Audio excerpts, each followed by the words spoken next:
Desire unlist লেখিকা সাবিলা সাবি পর্ব 23।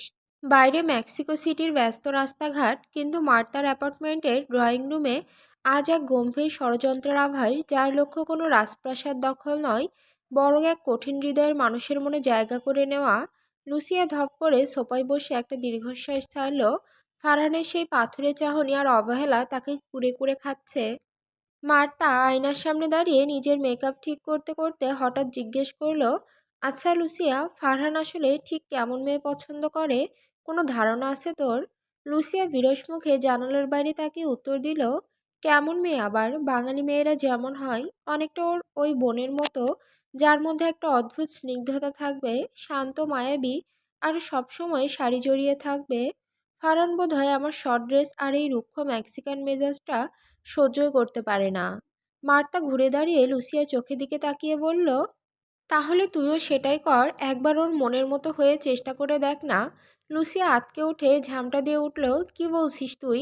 মার্তা, মেক্সিকোর কালচারে বড় হয়েছি আমি, এই জীবনে কোনোদিন ওসব শাড়ি টাড়ি চোখেও দেখিনি ঠিক মতো। বাংলাদেশের ওই পেঁচানো পোশাক সামলানো কি আমার কাজ? জীবনও পারবো না। মার্তা এবার লুসিয়ার পাশে এসে বসলো, তার কাঁধে হাত রেখে বুঝিয়ে বলল, আর একবার চেষ্টা করে দেখলেই তো হয়। শাড়ি পরে একটা ছবি ফারহানকে পাঠা, দেখ ও কি রিয়াকশন দেয়। আই এম শিওর ও অন্তত এটা বুঝবে যে তুই ওর জন্য নিজের জাত পরিচয় ভুলে ওর মতো হওয়ার চেষ্টা করছিস। ভালোবাসার জন্য মানুষ কি না করে। লুসিয়া অনেকক্ষণ গুম মেরে বসে রইল, শেষে অনেক ভেবেচিন্তে নিচু স্বরে বলল, কিন্তু শাড়ি কোথায় পাবো এই মুহূর্তে? মার্তা হেসে বলল, সেটা নিয়ে তোকে ভাবতে হবে না। সে সাথে সাথে ফোনের স্ক্রিনে আঙুল চালিয়ে অনলাইন থেকে একটা দামি ইন্ডিয়ান সিল্ক শাড়ি অর্ডার করে দিল, এক্সক্লুসিভ ডেলিভারি বলে। কয়েক ঘন্টার মধ্যেই মার্তার ফ্ল্যাটে এসে হাজির হলো একটি শৌখিন পার্সেল। লুসিয়া পার্সেল খুলে বের করলে একটি গাঢ় খয়েরি বেনারসি সিল্কের শাড়ি। শাড়ির সোনালি সুতার কাজগুলো বিকেলের আলোয় ঝিকমিক করছে। লুসিয়া শাড়িটা হাতে নিয়ে কিছুক্ষণ বিমূঢ় হয়ে তাকিয়ে রইল, তারপর ইউটিউব খুলে how to wire A sari tutorial দেখে যুদ্ধ শুরু করলো। প্রায় 1 ঘন্টা কসরত, 4-5টা সেফটি পিন হারানো আর নিজের ওপর বিরক্তি প্রকাশের পর অবশেষে সে সফল হলো। যদিও শাড়ির কুচিগুলো সামলাতে গিয়ে লুসিয়ার দম বন্ধ হয়ে আসার উপক্রম, কিন্তু যখন সে আয়নার সামনে গিয়ে দাঁড়ালো, মুহূর্তেই তার সব বিরক্তি উধাও হয়ে গেল। আয়নায় দেখা যাচ্ছে এক সম্পূর্ণ অন্য লুসিয়াকে। খয়েরি শাড়ির আঁচলটা তার ফর্সা কাঁধের ওপর দিয়ে যখন মেঝে ছুঁয়ে আছে, তখন তাকে মনে হচ্ছে কোনো প্রাচীন উপন্যাসের নায়িকার মতো। সে চোখে গাঢ় কাজল দিয়েছে আর কপালে একটা ছোট্ট খয়েরি টিপ। হালকা গয়না আর উন্মুক্ত চুলের সেই সাজে লুসিয়া নিজেই নিজের প্রতিবিম্বের দিকে তাকিয়ে স্তম্ভ হয়ে গেল। লুসিয়া আয়নার দিকে তাকিয়ে ফিসফিস করে বলল, সত্যিই কি আমাকে অন্যরকম লাগছে? ফারহান কি আমাকে এভাবে দেখে একবারও থমকে দাঁড়াবে না? মার্তা পেছন থেকে বিস্ময় নিয়ে তাকিয়ে বলল, অবিশ্বাস্য লুসিয়া, তোকে আজ অভাবনীয় সুন্দর লাগছে। একদম সেই বাঙালি বধূর মতো স্নিগ্ধতা ফুটে উঠেছে তোর মুখে। এবার জলদি একটা ছবি তোল আর পাঠিয়ে দে ফারহানকে, দেখি ওর হিমশীতল হৃদয় আজ গলে কি না। লুসিয়া বুক ভরে একটা নিঃশ্বাস নিল। সে জানতো না এই শাড়ি পরা ছবিটা পাঠাতে পাঠাতে ভিলা অ্যাসপারেঞ্জায় তার ভাইয়ের জীবনে প্রলয় শুরু হয়ে যাবে। লুসিয়া অনেকগুলো অ্যাঙ্গেল থেকে ছবি তুলল। কোনো ছবিতে তাকে মায়াবী দেখাচ্ছে, কোনটিতে সে একটু লাজুক। বুক দুরু দুরু কাঁপুনির মাঝে সেই ছবিগুলো ফারহানকে পাঠিয়ে দিল। প্রতিটি সেকেন্ড তখন তার কাছে ঘন্টার মতো মনে হচ্ছে। আধা ঘন্টা পর দেখা গেল ফারহান মেসেজগুলো সিন করেছে। লুসিয়া ভাবল, হয়তো এবার কোনো প্রশংসা আসবে, হয়তো ফারহান বলবে, তোমাকে আজ খুব সুন্দর লাগছে। কিন্তু 10 মিনিট পেরিয়ে গেল, কোনো উত্তর এলো না। লুসিয়ার হাত পা ঠান্ডা হয়ে আসতে ঠিক তখনই ফোনের স্ক্রিন জ্বলে উঠল ফারহানের রিপ্লাই। লুসিয়া কম্পিত হাতে মেসেজটা বলল, ফারহানের মেসেজ ছিল, তুমি আমাকে হঠাৎ এসব ছবি কেন পাঠাচ্ছ? আর শাড়ি পরেছ কেন? আর যেই জন্যই পরে থাকো না কেন, শোনো, এসব তোমার সাথে যায় না। তোমার অ্যাটিটিউডটাই বিদেশি কালচারের। তুমি যতই দেশি কালচারে সাজতে চাও না কেন, তোমাকে একটু মানাচ্ছে না। বিশ্বাস করো, তোমাকে একটু মায়াবতী লাগছে না। অযথা এসব করা বাদ দাও। মেসেজটা পড়া মাত্রই লুসিয়ার চোখের কোণে জল চিকচিক করে উঠল। এক মুহূর্তের মধ্যে তার সব স্বপ্ন, সব সাজগোজ তাসের ঘরের মতো ভেঙে পড়ল। আয়নার দিকে তাকিয়ে নিজেকে নিজেরই অদ্ভুত আগন্তুক মনে হতে লাগলো। সে ভেবেছিল এই খয়েরি শাড়ি হয়তো তাদের মাঝখানে দূরত্ব কমিয়ে আনবে, কিন্তু ফারহানের এই তীক্ষ্ণ কথাগুলো তার বুকটা বিষাক্ত তীরের মতো বিঁধে গেল। মার্তা পাশ থেকে মেসেজটা পড়ে স্তব্ধ হয়ে গেল। সে কিছু বলতে চাইলো, কিন্তু লুসিয়া তার আগে দ্রুত হাতে শাড়ির পিনগুলো খুলতে শুরু করলো। তার দম বন্ধ হয়ে আসছে, শাড়িটা যেন এখন তাকে আষ্টেপৃষ্ঠে জড়িয়ে ধরা কোনো অভিশাপ। লুসিয়া কান্না ভেজা স্বরে বলল, ও ঠিকই বলেছে মার্তা, আমি মেক্সিকান লুসিয়া। আমি কোনোদিন মায়াবী বাঙালি মেয়ে হতে পারবো না। আমি কেন ওর জন্য নিজেকে বদলাতে গেলাম? লুসিয়া ঝাপসা চোখে শাড়িটা মেঝেতে ছুঁড়ে ফেলে দিল। শাড়ির সেই সোনালি কাজগুলো অবহেলায় পড়ে রইল ঘরের এক কোণে, ঠিক যেমনটা পড়ে আছে লুসিয়ার অবহেলিত ভালোবাসা। মেক্সিকো সিটি সেই পিনপতন নীরবতা আজ বিষাক্ত বারুদের গন্ধে ভারী হয়ে উঠেছে। ভিলা অ্যাসপারেঞ্জা ড্রয়িং রুমে যখন রাইহান এসে খবরটা দিল যে তানভি নিখোঁজ, তখন জাভিয়ানের হাতের দামি ম্যাক্সোলন 18 এর গ্লাসটা মার্বেল ফ্লোরে আছড়ে পড়ে চূর্ণবিচূর্ণ হয়ে গেল। সেই ভাঙা কাচের শব্দের সাথেই যেন জাভিয়ান অ্যামিলিও চৌধুরীর ভেতরের শেষ মানবিকতাটুকু বিলীন হয়ে গেল। সে আজ আর কোনো প্রেমিক বা বিজনেসম্যান নয়। সে এখন এক বিধ্বংসী আগ্নেয়গিরি। কয়েক ঘন্টার মধ্যেই শহরের গোপন কমান্ডো সেন্টারে জাভিয়ান দাঁড়িয়ে আছে। তার সামনে ডজন খানেক মনিটর, এয়ারপোর্টের প্রতিটি ইঞ্চি সিসিটিভি ফুটেজ তার নির্দেশে স্ক্যান করা হচ্ছে। জাভিয়ানের চোয়াল শক্ত, কপালের আগের নীল ধমনীগুলো দপদপ করছে। হঠাৎ একটা স্ক্রিনে সে থমকে দাঁড়ালো। জুম করা ফুটেজে দেখা গেল কুয়াশার আড়ালে রানওয়ের শেষ প্রান্তে একটা ছাই রঙের প্রাইভেট জেট নিঃশব্দে ডানা মেলছে। মেলস্টোম তানমিকে নিয়ে আকাশপথে পাড়ি জমিয়েছে। জাভিয়ান তখন কর্কশ নিচু বজ্রপাতের মতো আদেশের স্বরে বলল, রাইহান, এই মুহূর্তে গোটা মেক্সিকোর আকাশ এবং সমুদ্র সীমা সিল করে দাও। আমি চাই না ওই পাখিটা যেন সীমানা পার হতে পারে। রাইহান শিউরে উঠে বলল, কিন্তু স্যার, আর্মি আর পুলিশের ক্লিয়ারেন্স লাগবে, সরকারি অনুমতি ছাড়া এটা। জাভিয়ান টেবিলে সজোরে ঘুষি মেরে বলল, আইন? অনুমতি? আমার তানভীকে ওরা নিয়ে গেছে, আর তুমি আমাকে আইনের কথা শোনাচ্ছ? সেনাবাহিনী থেকে ইন্টেলিজেন্স সবাইকে জানিয়ে দাও জাভিয়ান অ্যামিলিও চৌধুরী আজ যমরাজের ভূমিকায় আছে। 24 ঘন্টার মধ্যে ওকে না পেলে এই শহর আমি জ্বালিয়ে সারখার করে দেব। কয়েক মিনিটের ব্যবধানে বদলে গেল পুরো মেক্সিকোর মানচিত্র। সমুদ্রের বুক চিরে গর্জে উঠল শয়ে শয়ে কালো গানবোট, আর আকাশের বুক চিরে ডজন ডজন ব্ল্যাক হক হেলিকপ্টার সার্চলাইট দিয়ে অন্ধকার খুঁড়ে ফিরছে। সাধারণ মানুষ ভাবছে কোনো মহাযুদ্ধ লেগেছে, কিন্তু তারা জানে না এই পুরো রণসজ্জা কেবল একজনের ফিক্সেশনের জন্য। মেক্সিকোর আকাশ তখন ডজন ডজন ব্ল্যাক হক হেলিকপ্টারের স্যাটেলাইট ফর্সা হয়ে উঠেছে। জাভিয়ার নিজে একটি হেলিকপ্টারে ককপিটে বসেছিল। কানে হেডফোন, চোখে রাডারের সিগন্যাল, কিন্তু প্রতিটি সিগন্যাল যেন তাকে ধোঁকা দিচ্ছে। মেলস্ট্রম অত্যন্ত দ্রুত। সে মাঝ আকাশের রাডার ফাঁকি দিয়ে তার ছাই রঙের প্রাইভেট জেটটি বদলে অন্য একটি অচিহ্নিত বিমানে তানবিকে সরিয়ে নিয়েছে বহু আগেই। আকাশপথে সিসিটিভি নেই, আর মেলস্ট্রমের এই চতুরতা জাভিয়ানের ধৈর্যের বাঁধ ভেঙে দিল। 1 ঘন্টার মধ্যেই মেলস্ট্রমের বিলাসবহুল প্রাসাদের সামনে যখন জাভিয়ানের কালো ল্যান্ড রোভারটা সজোরে ব্রেক কষল, তখন বাতাসও যেন ভয়ে থমকে গেল। জাভিয়ান দাঁতে দাঁত চেপে বলল, মেলস্টর্ম, তুই আমার ফিক্সেশনে হাত দিয়েছিস, আজ তোর বাড়ি আমি শ্মশান বানাবো। গাড়ি থেকে নামার আগেই জাভিয়ানের হাতে গর্জে উঠল তার কাস্টমাইজড M4 রাইফেল। মেলস্ট্রমে ডজনখানেক সশস্ত্র গার্ড তাকে আটকানোর চেষ্টা করেছিল, কিন্তু জাভিয়ান আজ এক ক্ষুধার্ত দানব। বুলেটের পর বুলেট তাদের বুক চিরে দিল। প্রতিটি করিডোরে রক্তগঙ্গা বইয়ে দিয়ে, গার্ডদের হাড়গোড় গুঁড়িয়ে দিয়ে জাভিয়ান শেষ পর্যন্ত বাড়ির সেই বিশাল ডাইনিং হলে এসে পৌঁছালো। সেখানে স্থির হয়ে বসেছিলেন মেক্সিকোর আন্ডারওয়ার্ল্ডের সেই রহস্যময়ী মাফিয়া কুইন ইসাবেলা মোরেলাস, যাকে সবাই মাফিয়া কুইন বলে চেনে, যার সাথে জাভিয়ানের সম্পর্কের শেকড় অনেক গভীরে পোঁতা। চারপাশের গোলাগুলি আর আর্তনাদের মাঝেও তিনি পাথরের মতো বসে আছেন। জাভিয়ান তার রক্তমাখা হাত দিয়ে টেবিলের ওপর রাখা একটি দামি কাচের ফুলদানি আঁচড়ে ভাঙল। তার হাতের গানটা তখন লক্ষ্য করা ইসাবেলার দিকে। জাভিয়ান এলোমেলো হয়ে যাওয়া চুল, রক্তবর্ণ চোখ আর সেই ভারী নিঃশ্বাস পুরো ঘরে এক ভয়ঙ্কর আতঙ্কের সৃষ্টি করল। সে ধীর পায়ে ইসাবেলার একদম কাছে গিয়ে দাঁড়ালো। তার গলার স্বর এখন অস্বাভাবিকভাবে শান্ত, কিন্তু সেই শান্ত স্বরে লুকিয়ে আছে প্রলয়ের গর্জন। সেই ইসাবেলার চোখের দিকে তাকিয়ে একদম নিচু আর শীতল কণ্ঠে গর্জে উঠল, where is my girl. Isabella কিছু বলতে চাইলেন, কিন্তু জাভিয়ান তার বন্দুকের নলটা ইসাবেলার কপালে ঠেকে চিৎকার করে আবার বলল, আমার ধৈর্যের পরীক্ষা নিও না। তোমার ছেলে আমার বুক থেকে আমার প্রাণ কেড়ে নিয়ে গেছে। বলো, মেলস্টর্ম কোথায় লুকিয়ে রেখেছে আমার তানভীকে? যদি 1 সেকেন্ডের ভেতরে উত্তর না পাই, তবে আজ এই বাড়ি তোমার রক্তে লাল হবে। জাভিয়ানের সেই রুদ্ররূপ দেখে বাড়ির দেওয়ালগুলো যেন কাঁপতে শুরু করলো। তার সেই ফিক্সেশন আজ তাকে এক মরণঘাতী খেলায় নামিয়ে দিয়েছে। ইসাবেলা পাথরের মতো শান্ত চোখে জাভিয়ানের দিকে তাকালেন। মৃত্যুর মুখে দাঁড়িয়েও তার ঠোঁটে এক রহস্যময় হাসি। তিনি ধীর গলায় বললেন, আমি জানি না মেলস্ট্রম ঠিক এই মুহূর্তে কোথায়, তবে সে কোথায় কোথায় থাকতে পারে তার সম্ভাব্য লোকেশন লিস্ট আমি তোমাকে দিতে পারি। জাভিয়ান রাগে অন্ধ হয়ে বন্দুকের নলটা তার কপালে আরো জোরে চেপে ধরে বলল, মিথ্যা, তুমি সব জানো। তোমার পেটে তোমার ছেলের সব খবর আছে, আমার সাথে খেলা করো না। ইসাবেল এবার তীক্ষ্ণ স্বরে বললেন, অ্যামেলিও, ভুলে যেও না আমি তোমাকে প্রথম সতর্ক করেছিলাম যে মেলস্ট্রম ওই মেয়ের খোঁজ পেয়ে গেছে। আমার কথাতেই তুমি তড়িঘড়ি করে তাকে লুকিয়ে বাংলাদেশে পাঠাচ্ছিলে, কিন্তু কপাল খারাপ জাভিয়ান, কোইন্সিডেন্সলি মেলস্ট্রম সেই একই প্লেনে ছিল তার নিজের অন্য এক মিশনের জন্য। সেখানে গিয়ে সে তানভীকে দেখে ফেলে। জাভিয়ান স্তব্ধ হয়ে গেল, তার হাত থেকে বন্দুকটা যেন একটু আলগা হয়ে এলো। তার মানে সে যাকে বাঁচাতে চেয়েছিল তাকে সে নিজেই বাঘের মুখে ঠেলে দিয়েছে।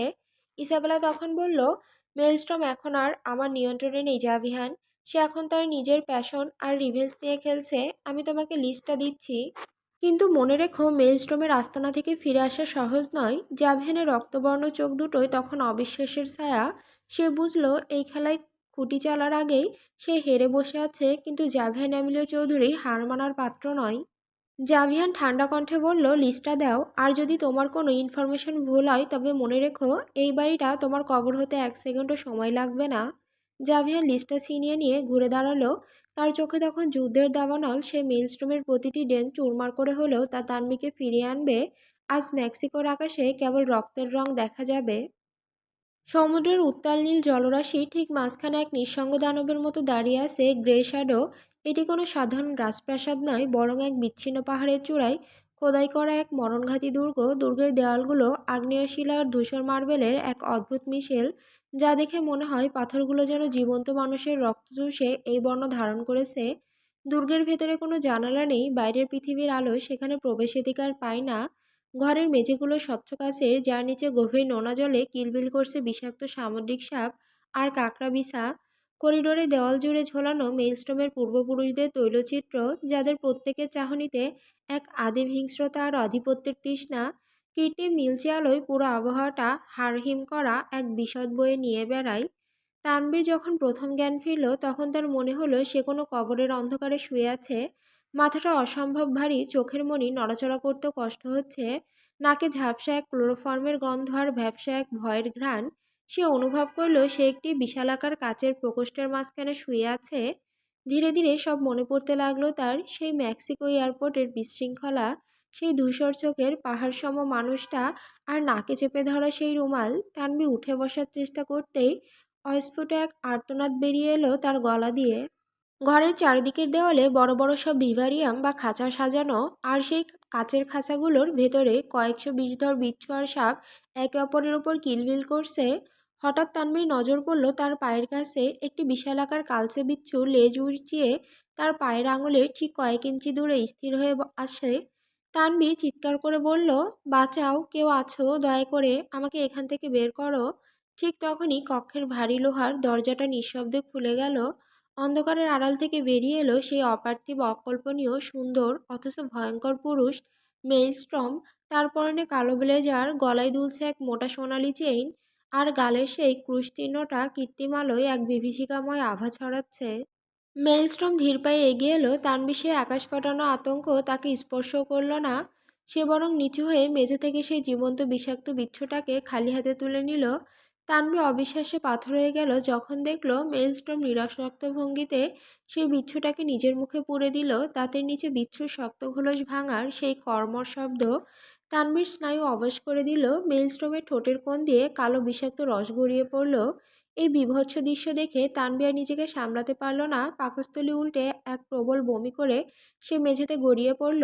মেইলস্ট্রম তখন উন্মত্ত পশুর মতো তার কোমর থেকে রিভলভার বের করলো। কান ফাটানো শব্দে একের পর এক গুলি চালিয়ে সে চারপাশের ভিভারিয়ামগুলো চুরমার করে দিল। কাচের টুকরার মৃত সরীসৃপের মাঝে ঘরটা এক শ্মশানে পরিণত হলো। তানভী কাঁপতে কাঁপতে চিৎকার করল, কে আপনি? কেন আমাকে এখানে পশুর মতো আটকে রেখেছেন? কি চান আপনি? মেইলস্ট্রম তার রক্তমাখা ঠোঁটে এক বাঁকা হাসি ফুটিয়ে তুলল। সে তার আসল পরিচয়, বাংলাদেশের সেই মাফিয়া যার গাড়ির কাজ তানবী ভেঙেছিল, তা গোপন রেখে এক সুনিপুণ মিথ্যা সাজালো। তোমাকে এখানে আনার কারণ কঠিন কিছু নয় তানবী, বরং প্রতিহিংসা। তোমার একটাই দোষ, তুমি জাভিয়ান এমিলিও চৌধুরীর স্ত্রী। তানভি থমকে গেল। মেলস্ট্রম আরও কাছে এগিয়ে এসে তার চিবুকটা শক্ত করে ধরে বলল, জ্যাভিয়ান এমন এক মানুষ যে গত কয়েক বছরে আমার বহু নারীকে নিজের বিছানায় তুলে নিয়েছে। সে এক চরম চরিত্রহীন লম্পট। তাই আমি ঠিক করেছি তার সবচেয়ে প্রিয় সম্পদ, তার পার্মানেন্ট নারীকে আমি আমার করে নেব। তানভীর হৃদয়টা মুহূর্তের মধ্যে শতখণ্ড হয়ে গেল। জাভিয়ান তাকে মায়া থেকে মুক্তি দিয়েছিল বলেই সে ভেবেছিল, কিন্তু এখন জানল জাভিয়ান আসলে এতটাই নীচ আর চরিত্রহীন। মেইলস্ট্রম তার কানের কাছে মুখ নিয়ে ফিসফিস করে বলল, আমার আর জাভিয়ানের মধ্যে একটা অলিখিত নিয়ম আছে তানবি। আমার যা পছন্দ, আমার জিনিস, সেটা জাভিয়ান হাত বাড়ায় তার করে নেয়, আর জাভিয়ান যা কেনে বা পছন্দ করে আমার চোখ ঠিক সেখানেই পড়ে, আর যা জাভিয়ানের একান্ত নিজস্ব তা কেড়ে নেওয়াতেই আমার সবচেয়ে বড় তৃপ্তি। তানভি অঝরে কাঁদতে লাগলো। সে বুঝতে পারল না সে কার ওপর বেশি ঘৃণা করবে, তাকে বন্দি করা এই মেইলস্টর্মকে, নাকি তার বিশ্বাস ভেঙে দেওয়া সেই চরিত্রহীন জাভিয়ানকে। তানভি মেঝেতে বসে ফুঁপিয়ে কাঁদছিল। মেইলস্টর্মের সেই ভয়ঙ্কর অপবাদগুলো তার কানে তীরের মতো বিঁধছিল। সে ধরা গলায় চিৎকার করে বলল, আমাকে ছেড়ে দিন, আপনি ভুল করছেন। আমি ওনার কোনো পার্মানেন্ট নারী নই। জাভিনের সাথে আমার কেবল একটা ডিল বা চুক্তি ছিল। উনি আমাকে মুক্তি দিয়ে বাংলাদেশে পাঠিয়ে দিয়েছেন। এমনকি হয়তো খুব শীঘ্রই আমাকে ডিভোর্সও দিয়ে দেবেন। আমি ওনার কেউ নই। মেইলস্টোম এক মুহূর্তে থমকে দাঁড়ালো, তারপর হঠাৎ এক বিকট অট্টহাসিতে ফেটে পড়ল। সে দৃঢ়য়ে হাততালি দিতে দিতে তানভীর চারদিকে ঘুরতে ঘুরতে বলল, ওয়াও, গ্রেট। তানভি, তুমি তো আমার কাজটা আরও সহজ করে দিলে। সে তোমাকে ছেড়ে দিয়েছে, তাহলে তো তোমাকে আমার করে নিতে আর কোনো আইনি বা নৈতিক বাধাই রইল না। জাভিয়ান সেটা ছুঁড়ে ফেলে দেয়। সেটা কুড়িয়ে নিয়ে হীরা বানিয়ে রাখাটায় মেইলস্টোমের নেশা। মেইলস্টোম হঠাৎ গম্ভীর হয়ে গেল। তার ধূসর চোখে ফুটে উঠল এক আদিম আধিপত্য। সে দরজার কাছে দাঁড়িয়ে থাকা তার ছায়াসঙ্গী গার্ডদের দিকে ইশারা করে আদেশ দিল, এই ঘরটা এখনই পরিষ্কার করো, এখানে কোনো বিচ্ছুর চিহ্ন যেন না থাকে। আর শোনো, এই মেয়েটিকে পাশের ভিআইপি সুইটে নিয়ে যাও। একে সুন্দর করে ক্লিন করে দামি পোশাক পরিয়ে দাও। আজ রাতে গ্রে শ্যাডোতে এক বিশেষ উৎসব হবে।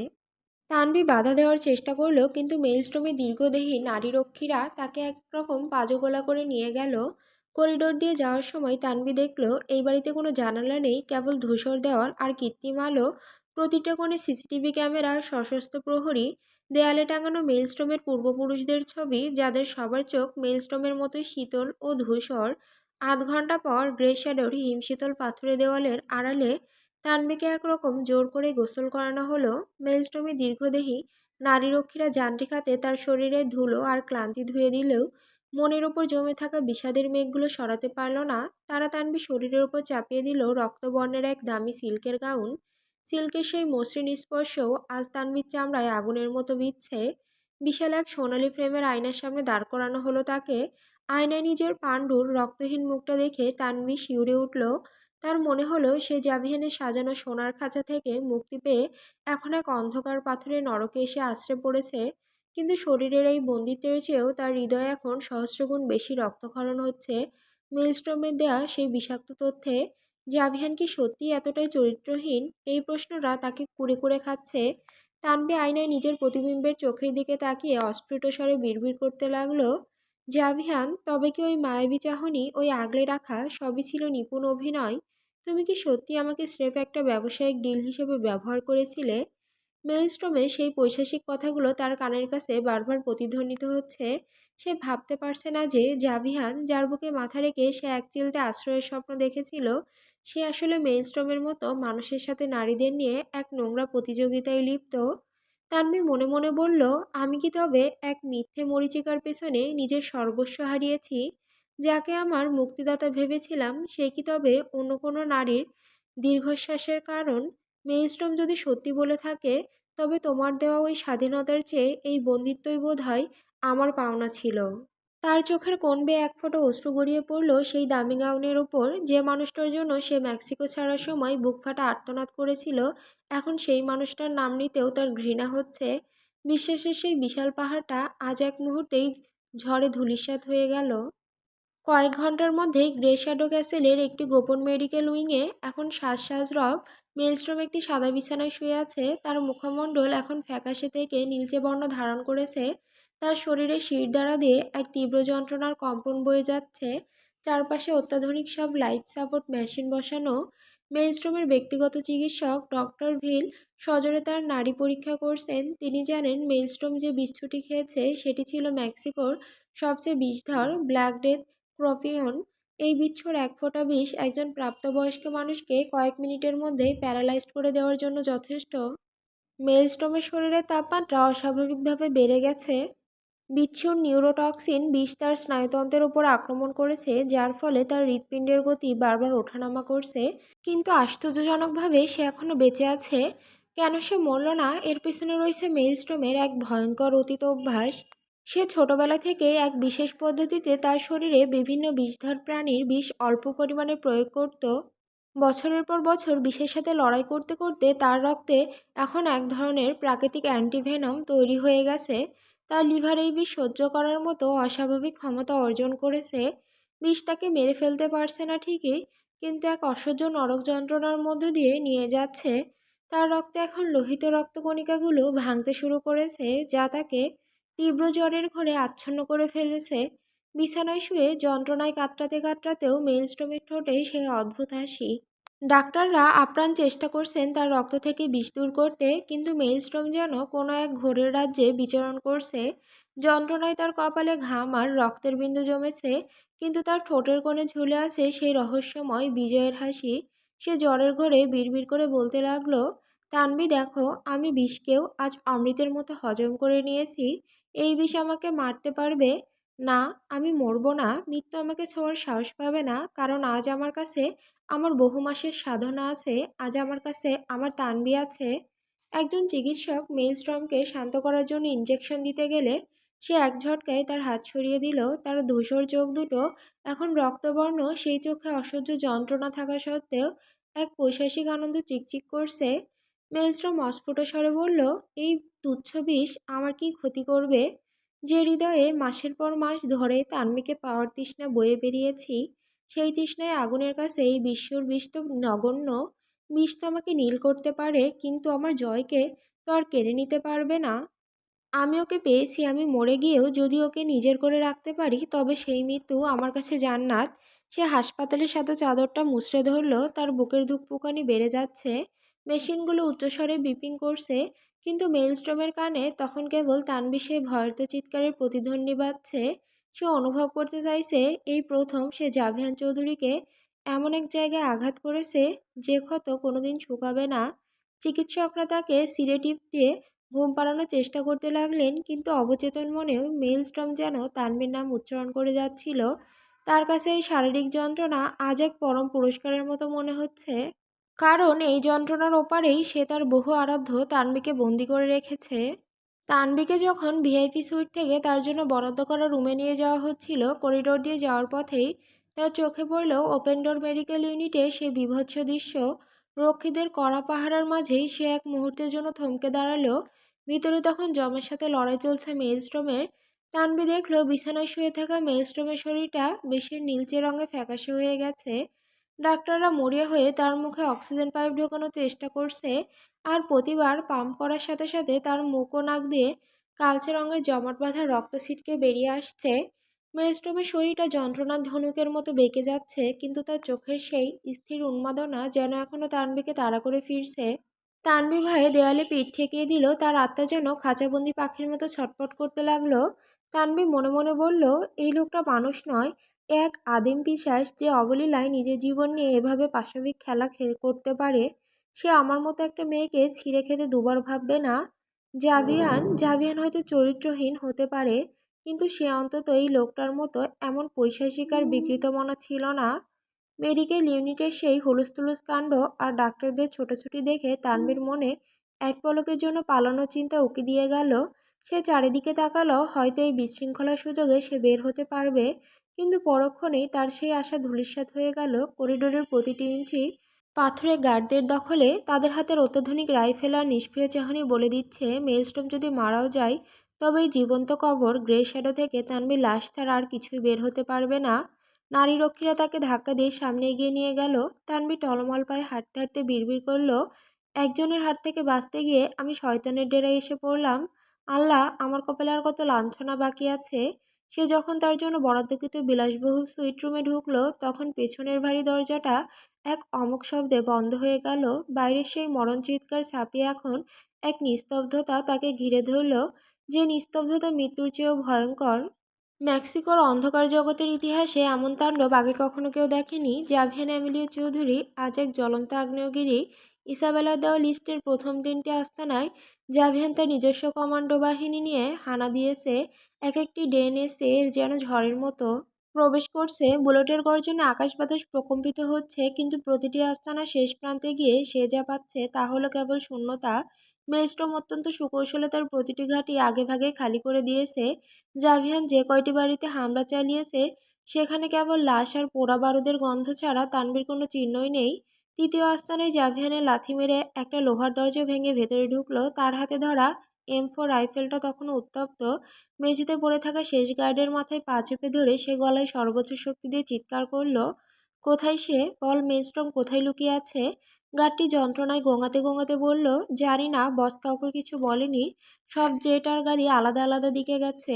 জাভিয়ান এক মুহূর্ত দেরি না করে পয়েন্ট ব্ল্যাক রেঞ্জ থেকে ট্রিগার টিপে দিল। তার সাদা শার্টে রক্তের ছিটেফোঁটা এখন জমাট বেঁধে গাঢ় লাল হয়ে গেছে। সে পাগলের মতো চারপাশে দামি সব আসবাবপত্র আর কাচের জার ভাঙতে শুরু করলো। তার চোখে সেই ফিক্সেশন এখন এক অন্ধ আক্রোশের রূপ নিয়েছে। রায়হান পেছন থেকে দৌড়ে এসে তাকে থামানোর চেষ্টা করলো। স্যার, শান্ত হন, লিস্টের এই জায়গাগুলোতেও নেই।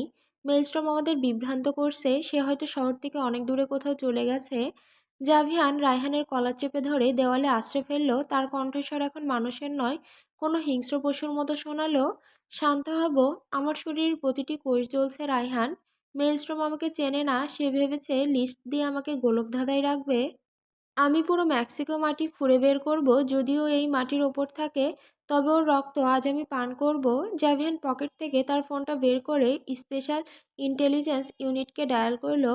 শোনো, মেক্সিকোর প্রতিটি স্যাটেলাইট সিগন্যাল ট্র্যাক করো। আমি চাই ওই ছাই রঙের জেটের প্রতিটি সেকেন্ডের মুভমেন্ট।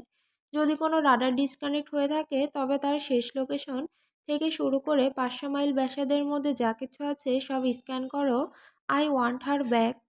সে বুঝতে পারছে মেইলস্টোন তাকে কেবল সময় নষ্ট করার জন্য এই লিস্ট ধরিয়ে দিয়েছে, কিন্তু জাভিয়ানের ভেতরে সেই বিধ্বংসী সত্তা এখন এক অন্য পরিকল্পনা করতে শুরু করছে।